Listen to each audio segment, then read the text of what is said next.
We have been discussing Farrukhsiyar. तो अब ये है कि जो भी एम्प्रस थे, अब क्या चेंज आया।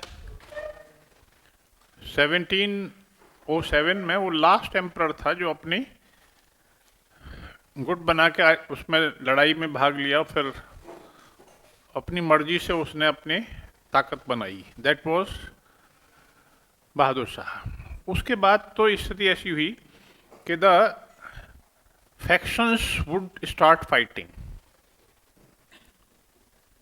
पहले गद्दी के दावेदारों में प्रिंसेस में लड़ाई होती थी और वो गुट बनाते थे, अपनी ताकत बनाते थे, इसे जोड़ उसे जोड़। But now after 1712 with Jahandar Shah the situation became changed. अब गुट जो थे वो अधिकारियों द्वारा बनाए जाते थे। जब बन जाता था, सारी स्टेज तैयार, then they would be looking for a puppet कि हमारे लिए कौन सा प्रिंस मुफीद बैठेगा, सूटेबल होगा।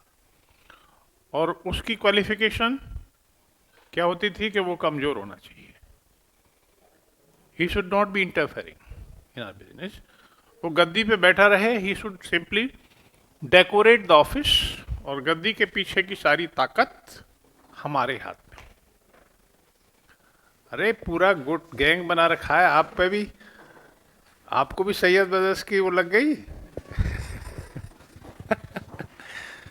कहाँ यहाँ चाय है इधर पीछे? अच्छा, हमें ले चलना। हमें कैसे पता चलेगा कि चाय है कि नहीं? क्यों जी? अच्छा, तो अब चेंज ये हुआ कि पहले गुट मुगल राजकुमार बनाते थे उत्तराधिकार की लड़ाइयों में अपनी ताकत। Now the factions would be using the princess. ठीक है, फारूक सियार के साथ भी वही हुआ।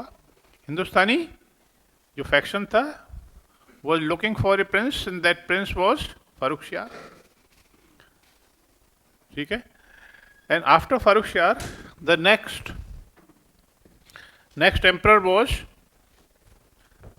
emperors died within, two emperors died within a few months. That was Rafi Uddarjat,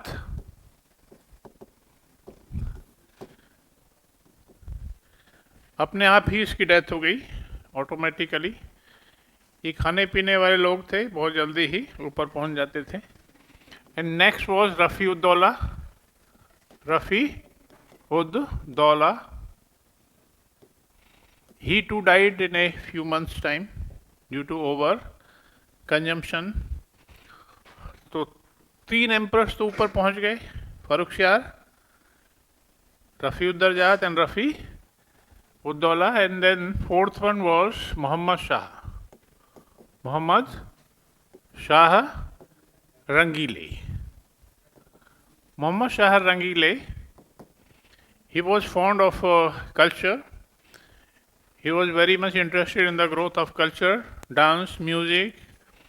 He promoted the growth of Urdu को हिंदुस्तानी कहते हैं, तो उसको मोहम्मद शाह रंगीले कहते थे। He was the 4th one or 3rd one in the 1719 itself.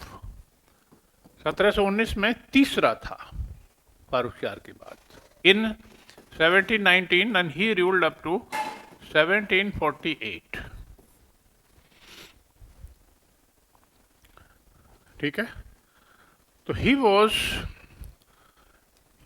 was a man of will power and determination,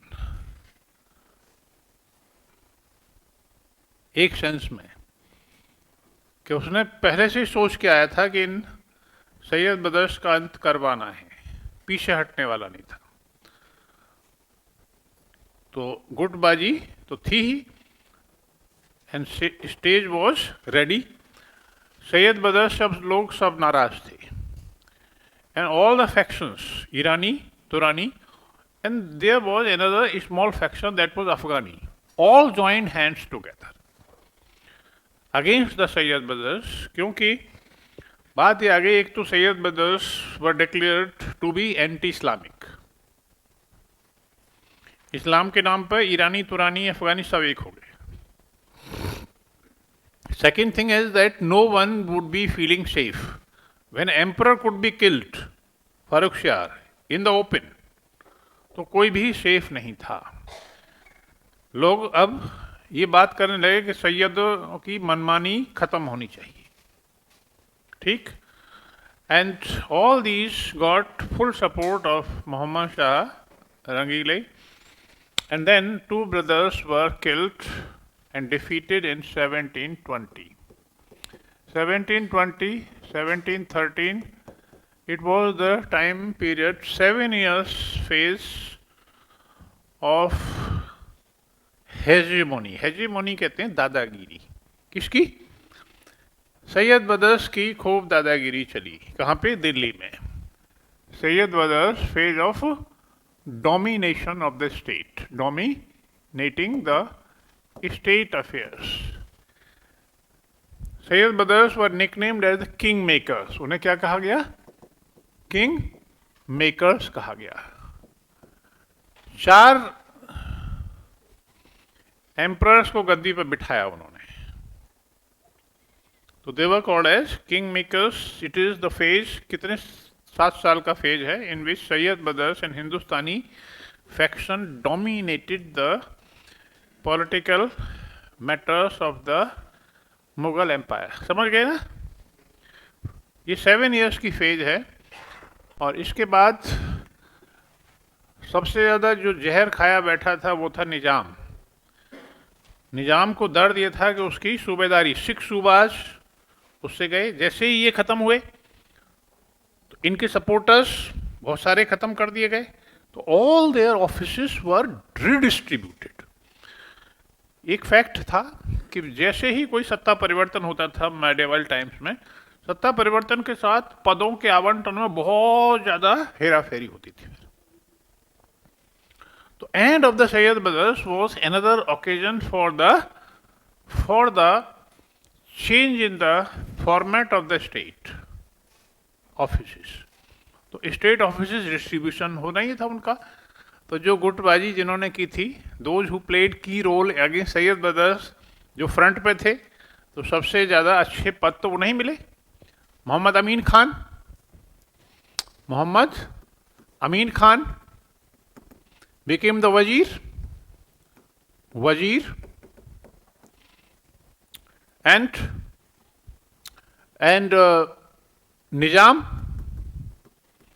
Nizam got his subahs of Deccan. कितने थे? 6। Nizam got back his 6 subahs of Deccan. कौन से थे इसमें 6 सूबे? इसमें थे बरार, ये उसमें है महाराष्ट्र में, Berar, Ahmednagar,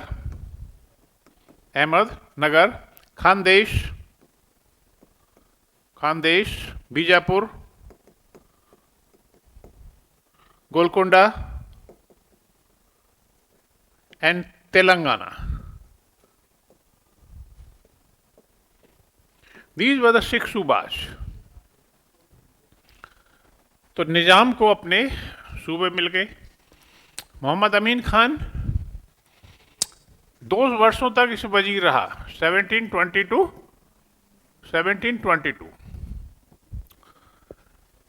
and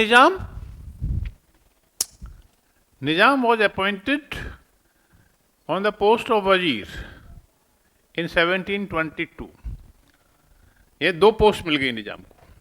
Nizam along with the सूबादार of 6 सूबाज, सूबा means province, he got the office of Wazir.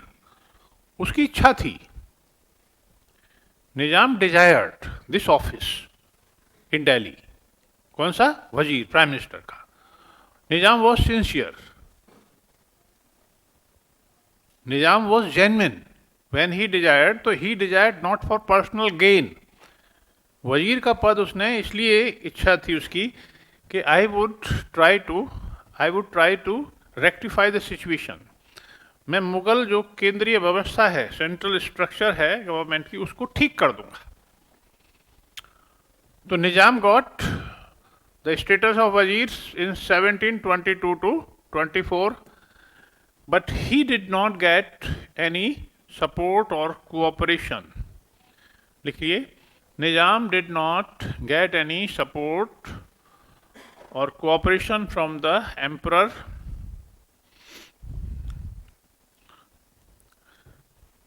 That's why in disgust he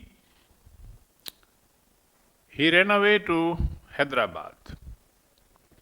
In 1724 he ran away to Hyderabad in 1724 and laid the foundation of his state. पहला राज्य जो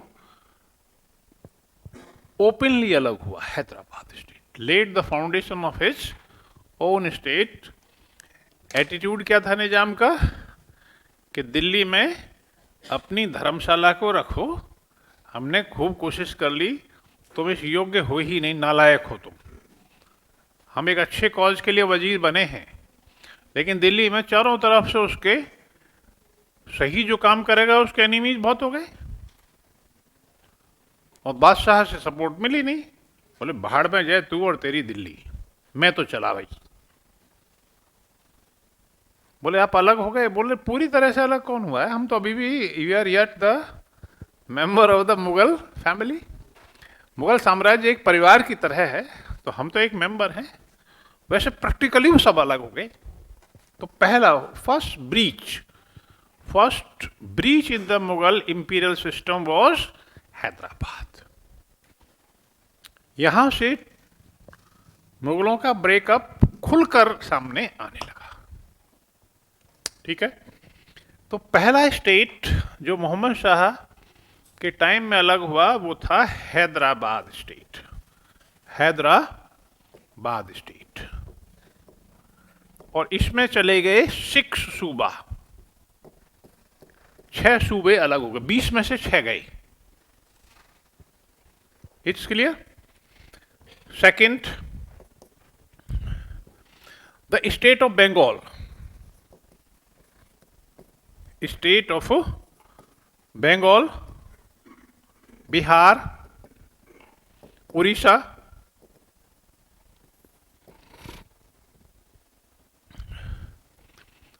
the founder of this state was Murshid Quli Khan. मुर्शिद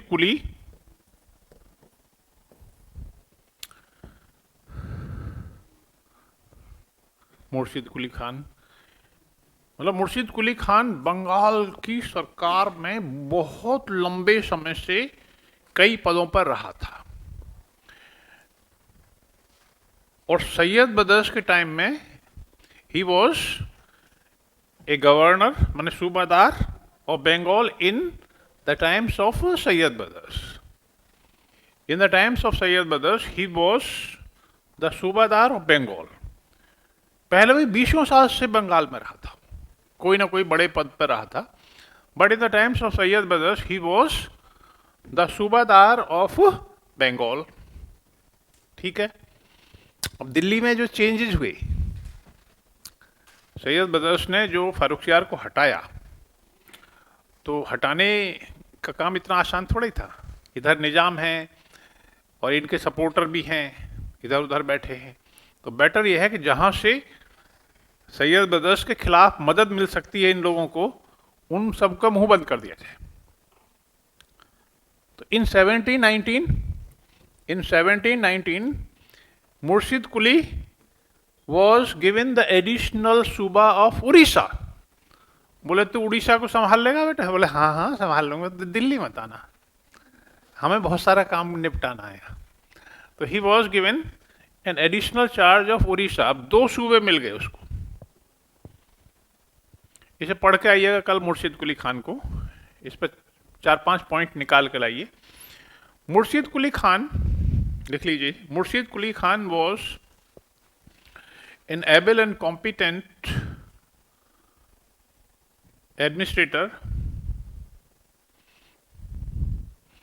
he increased the revenue resources. He increased the revenue resources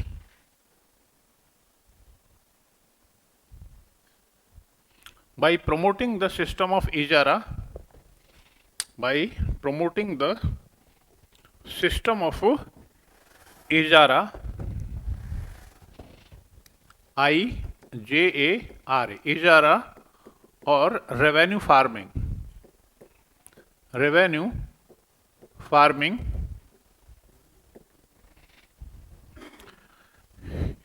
in this he involved the zamindars. In this he involved the zamindars as well as the merchant bankers. Merchant bankers, इन दोनों को involve किया उसने। यानी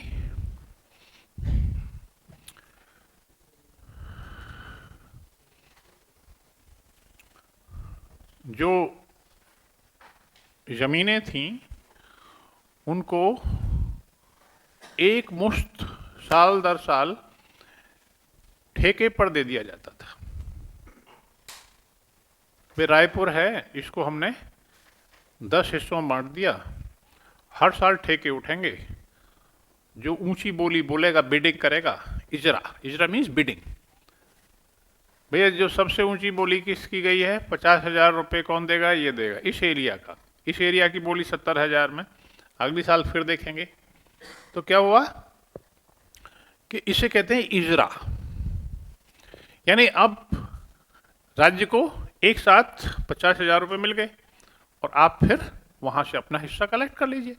तो definitely जो आदमी 50,000 रुपये दे रहा है एक साथ ही, तो फिर वो लोगों से ज़्यादा कलेक्ट करेगा, उसे फ्री हैंड दे दिया। इससे क्या हुआ, इजरा सिस्टम, इसे इजारेदारी सिस्टम भी कह देते हैं, इजरा सिस्टम और revenue farming system resulted in the exploitation of the people. ये जो लोग थे इनको सरकार की मदद थी, पूरे सपोर्ट थी, लेकिन इससे राज्य की इनकम बढ़ी। It added to the income of the state. He promoted trade, commerce. He promoted trade, commerce. Trade को बढ़ावा दिया, trade, commerce, communications, commerce, communications, security system, security system, crafts, crafts, agriculture. तो राज्य की इनकम बढ़ी, but at the same time he kept control over the company. लिख लीजिए, at the same time he kept control over the European companies, European companies, European companies पर उसने control बनाए रखा। He kept control over the European companies. मुर्शिद कुली खान पर कल सब लोग 4-4 पॉइंट निकाल के लाएंगे, ठीक है, फिर डिस्कस करेंगे। तो मुर्शिद कुली खान ने बंगाल के राज्य की स्थापना की। उसके राज्य में अभी क्या है, Bihar, Bengal and Orissa. After his death in 1727, death in 1727, the next chief of Bengal was Sujauddin Khan, 1727 to 39।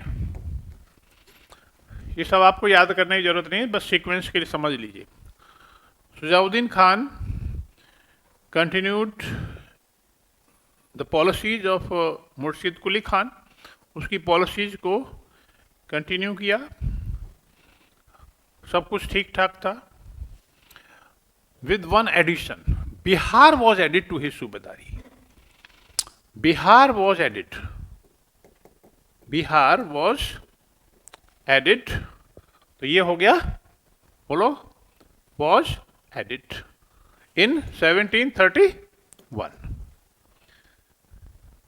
अब ये हो गया Bengal Bihar and Orissa. After Sujauddin Khan, the next chief was Ali Vardi Khan. Ali Vardi Khan, or he ruled from 1740 to 56. Ali Vardi Khan also continued the policies, same policies. Ali Vardi Khan continued the same policies. Bengal एक ऐसी दुल्हन की तरह था, बंगाल बिहार उड़ीसा का राज्य एक ऐसी दुल्हन की तरह था जो गहनों से लदी हुई थी, है? जिसका कोई रक्षक नहीं था। बस आप रुपया, पैसा, धन दौलत, इकोनॉमिक प्रोग्रेस सब यूजलेस है unless until you are in the position, you are not in the position to defend yourself. उस पैसे का क्या करें? तो इन सभी नवाबों ने, अब ये क्या कहने लगे थे आपको? नवाब। All these nawabs neglected the security system, neglected the army organisation. सेना बहुत कमजोर थी, आर्टिलरी पे कोई काम हुआ नहीं था, पैदल सेना में जोर था, उसकी ज्यादा जरूरत नहीं है। तो Bengal army was not improved, resources की कोई कमी नहीं थी, लेकिन इस तरफ ध्यान ही नहीं गया। और तो छोड़िए, और क्या करेंगे? नेवी पे तो ध्यान देने का मतलब ही, जब सेना को ही ये गठित नहीं कर पा रहे तो नेवी, तो कोई ये कहे भाई पैसे नहीं है साहब, सेना पे खर्चा हम नहीं कर सकते, तो ये बात गलत थी। पैसे की कोई कमी नहीं थी, ठीक है, समझ गए? तो ये इनकी बड़ी भारी गलती रही। ये स्टेट था, यहां पे आगे सिराजुद्दौला आ गया और फिर वहां से तो एक स्टेट ये हो गया, 3 राज्य, 3 सूबे यहां चले गए। कितने थे पहले? 6 हैदराबाद में चले गए। टोटल कितने सूबे हैं मुगलों में? 20, और 6 वहां चले गए, 3 ये हो गए, तो कितने हो गए? 9 तो गए, आधे तो गए, अब आधे भी चले जाएंगे, देखो कैसे जाते हैं। क्यों जी? कहते हैं ना हर शाख पर उल्लू बैठा है, अंजाम गुलिस्ता के। अब तो उल्लू ही उल्लू थे चारों तरफ। जो फर्स्ट जनरेशन थी मुगल अधिकारियों की, वो भी बड़ी योग्य थी, ये सब योग्य लोग थे। मुर्शिद कुली खान और निजामुल मुल्क, ये सब बड़े योग्य लोग थे और पर्सनल लाइफ में बड़े अनब्लेमिश थे, बुराइयों से बिल्कुल दूर थे, बड़े कॉम्पिटेंट थे। इन्होंने अपने अपने राज्य बना लिए, तो अपनी योग्यता का इन्होंने इस्तेमाल अपने लिए किया, केंद्र सरकार के लिए नहीं किया। और इसके बाद तो जो पीढ़ी थी बिल्कुल वर्थलेस थी, ठीक है। तो 6 और 3 9। अब आ जाइए, इन 1721 ये सब इन्हीं का है। तो अंजाम गुलिस्ता वाले उसमें सबसे ऊपर बैठे हैं, सबसे बड़ा उल्लू कौन है? मोहम्मद शाह रंगीला, सबका नाश करके ही जाएगा। उसी के नसीब में लिखा था कि मुगल साम्राज्य का विघटन विजिबल तौर पर उसके माथे मढ़ा जाना है, किसी ना किसी पर तो उसकी जिम्मेदारी आएगी। कमजोरियां तो पहले से थी, but then the mantle fell on Mohammad Shah Rangeela, दोष उसी पे गया, क्योंकि और जाना भी चाहिए, because he did not do anything effective. जो लोग कर सकते थे उन्हें सपोर्ट नहीं करी उसने। और फिर 1721-22 the foundation of the new state was laid, नए राज्य की स्थापना होती है, शुरुआत है, मतलब पूरी तरह से स्थापना नहीं। And when Awadh was given to Burhanul Mulk, ये तो टाइटल था इनका, सादत खान, बुरहानुल मुल्क सादत खान। अवध का सूबा इन्हें दे दिया। किन्होंने? नई सरकार ने, सैयद बदर्स के बाद। He was a Irani, he was an Irani officer, उनको यहां से दे दिया। And he did a very good job. लिख लीजिए, Saadat Khan did do a very good work in Awadh. Awadh UP में है। did do a very good work in Awadh. He brought effective control over the Jamidars.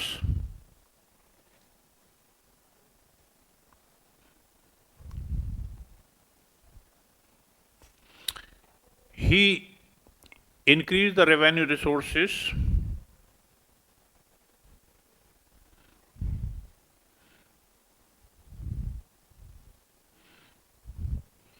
At the same time, promoting the trade, commerce, industry,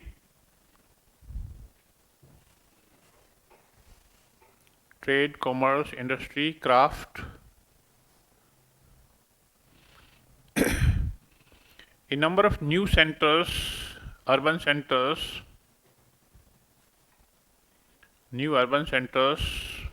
flourished.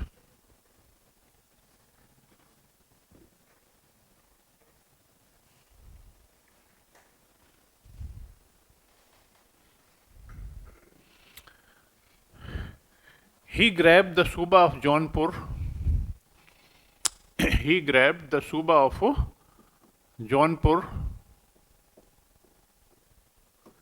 In the course of time.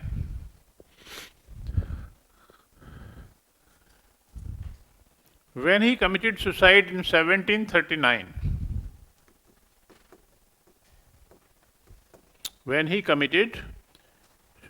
मतलब जब उसकी death हुई दिल्ली में, when he committed suicide in 1739, next chief of Awadh was Safdar Jung,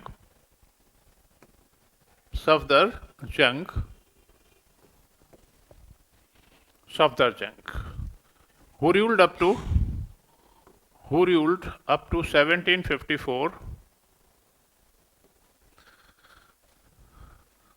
तो हालांकि मोहम्मद शाह के time से थोड़ा सा आगे बढ़ गया है हमने, लेकिन हम इसे यहाँ वाइंड अप करेंगे। तो सफदर जंग for a time was appointed as the wazir also. Safdar Jung as wazir of the Mughal Empire from 1748 to 54. And this time he also got, क्योंकि वजीर था, तो he acquired the Suba of Kada. Kada means Allahabad. He acquired the Suba of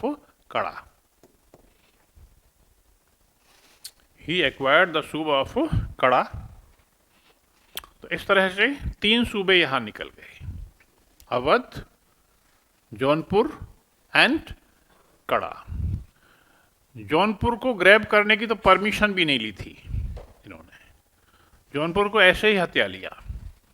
तो 3 subahs were included in the kingdom of Awadh. अभी अपने आप को नवाब कहने लगे।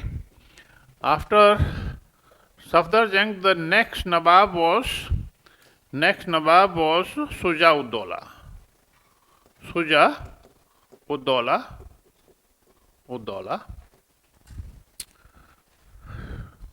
शुजा-उद-दौला। तो बहुत लंबे समय तक इसने किया काम, शुजा-उद-दौला फ्रॉम 1754।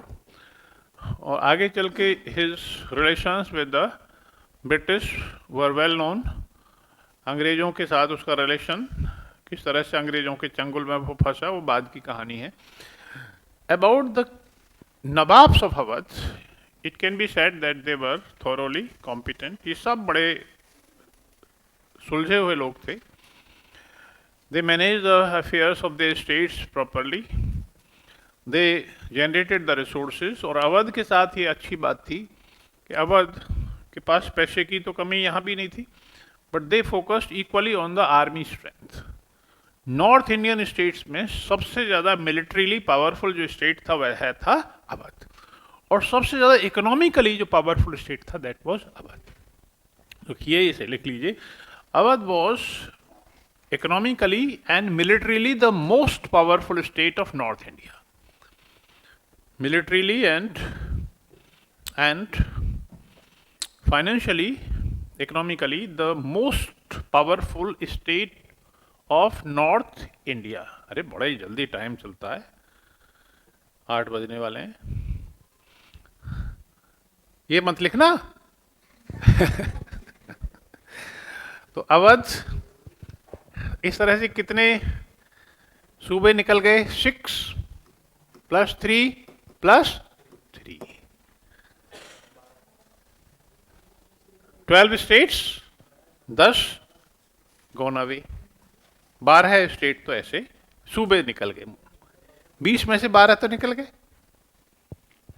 ठीक, द सूबा ऑफ आगरा, सूबा of Agra, of Agra was grabbed by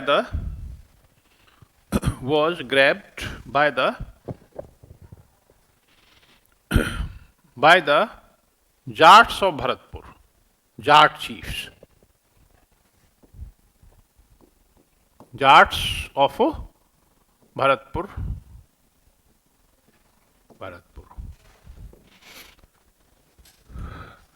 तो जो भरतपुर के लिख लीजिए, द चीफ्स ऑफ भरतपुर, सब ये जितने भी चीफ्स थे ज़्यादातर वो जमींदार ही थे, उनकी बेसिक नेचर जमींदार थी, रेवेन्यू कलेक्ट करते थे। लिख लिए, the chiefs of Bharatpur were basically the zamindars और द रेवेन्यू कलेक्टर्स, जमींदार्स और the revenue collectors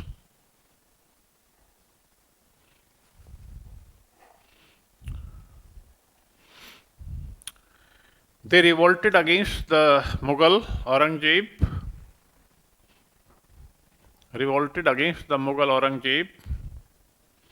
from time to time.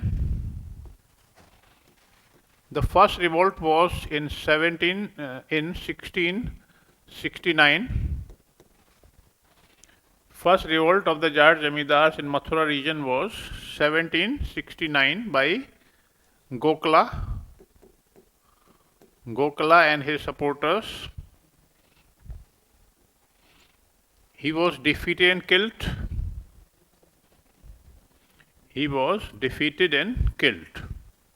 उसको मार दिया गया। Then the second important revolt was in 1686 to 88 by the Jat Jamidars Raja Ram,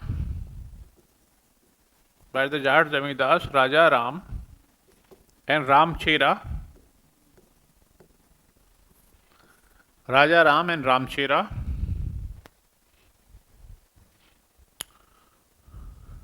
ये भी औरंगजेब के टाइम में हुई। They were all defeated and killed. उन सबको फिनिश कर दिया गया। After them, the leadership was assumed by Churaman.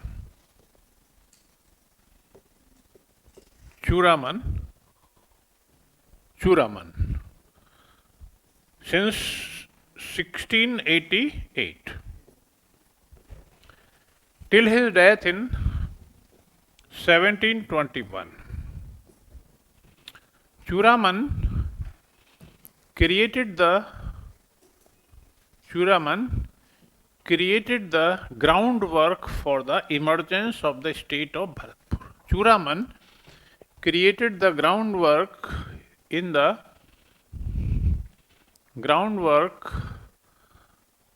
for the foundation of the Bharatpur state.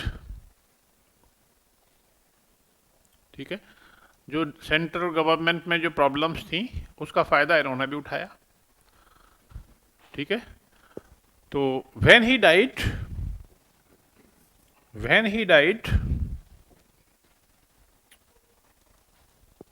The next chief was बदन सिंह. बदन सिंह 1721 और he ruled from 1721 to 56. बदन सिंह, आपको डेट्स वेट्स याद रखने की जरूरत नहीं है, ना ही ज़्यादा इनके बारे में, बस एक सीक्वेंस बना रहे, दिमाग में रहे, कोई इतना इंपॉर्टेंट चीज़ नहीं. बस बात यह है कि ना, ब्लैंक में तो हम कर नहीं सकते, आगे बढ़ेंगे धीरे धीरे. तो बदन सिंह जाट चीफ बन गए भरतपुर के. एंड जाट्स कब में कब आगरा सूबा को निगल गए पता ही नहीं चला. They grab the territories of Agra, Dholpur, Bharatpur, उन सब टेरिटरीज.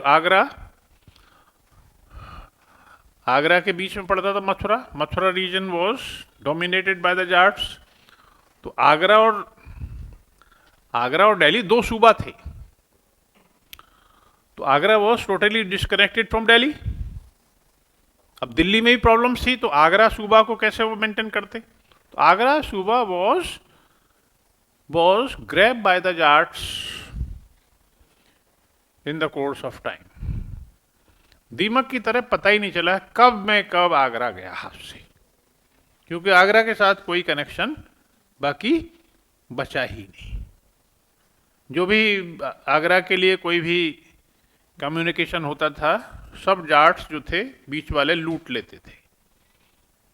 ठीक है. तो Agra was grab by the Jats. And the next Jat chief, जो जाटों का प्लेटो भी कहा जाता है, next Jat chief was Churaman. नहीं, next Jat chief was Surajmal. Surajmal from 1756 to 63.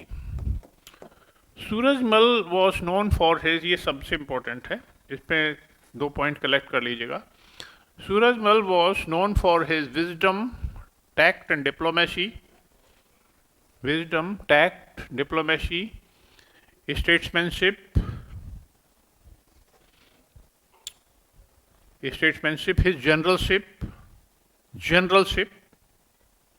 बहुत अच्छा सेनापति था. He was an expert in guerrilla fighting.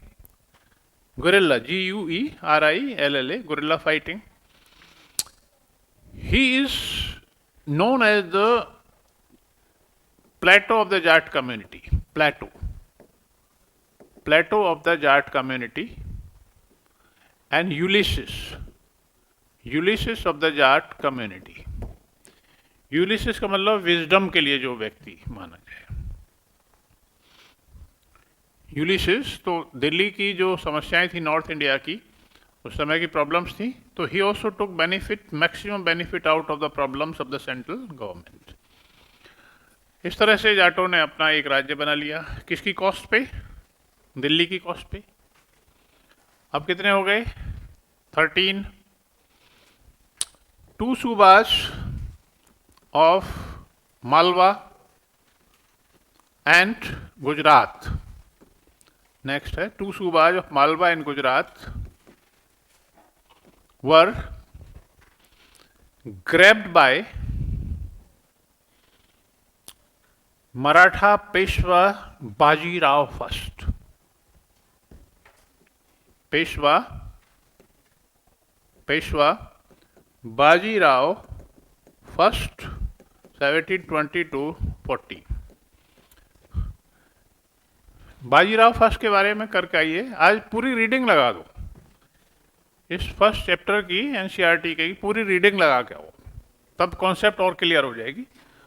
और ज़्यादा पेज नहीं है, 12-13 पेज हैं, फटाफट रीडिंग लगा देना. ठीक है. उसमें there is an important section of the Marathas को अलग से करो, इसी में ये दोनों सब चीज़ रिलेटेड है एक दूसरे से. ठीक है. एंड इसमें एक फाइनल लाइन और लिख लो. 2 subahs of Malwa and Gujarat were grabbed by the Marathas led by Bajirao first. Peshwa थे ये. अब छत्रपतियों के पास ज्यादा पावर नहीं बची थी, उनकी जगह पेशवा थे. छत्रपति नाम के रह गए थे. ठीक है. एंड 1 सूबा ऑफ अजमेर वन सूबा ऑफ अजमेर, ये मुगल सूबा था। वन सूबा of Ajmer was captured by the Marathas, captured by the Marathas.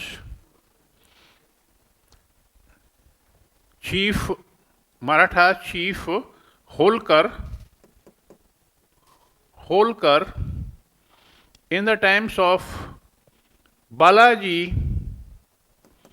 Bajirao, 1742-61। Bajirao के टाइम में 2 सूबा और बालाजी बाजीराव के टाइम में कौन सा सूबा? अब कितने हो गए? 16 हो गए ना। अब क्या बचा है भाई? हैं? मलाई मलाई तो गई। अब क्या बचा? अब तो पंजाब का सूबा बचा है, काबुल का सूबा बचा है। तो आने वाला है तूफान काबुल की तरफ से। कौन? नादिर शाह। वो ले जाएगा काबुल का सूबा अपने साथ। बोले मैं ये ले जा रहा हूं। तो 17 हो गए। उनमें से 20 में से दिल्ली का भी तो सूबा है। ठीक है, हाँ। तो इस तरह से ये सब सूबे निकलते जा रहे थे। तो हम कल ही करेंगे इसे, फिर पूरा वाइंड अप करेंगे। Tomorrow will be discussing the provincial kingdoms. Provincial kingdoms अभी भी हम कर ही रहे हैं, दोनों एक दूसरे से रिलेटेड हैं। तो आफ्टर मोहम्मद शाह मुगलों का पूरा कर लीजिएगा, then the important kingdoms, regional kingdoms के बारे में जो मैंने बताया उसको कर लीजिएगा, रिवाइज करके आइएगा।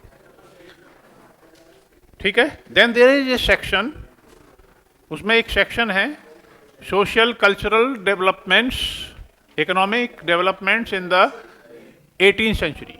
उसी में फर्स्ट चैप्टर में वो उसकी रीडिंग भी लगाइए। ठीक है।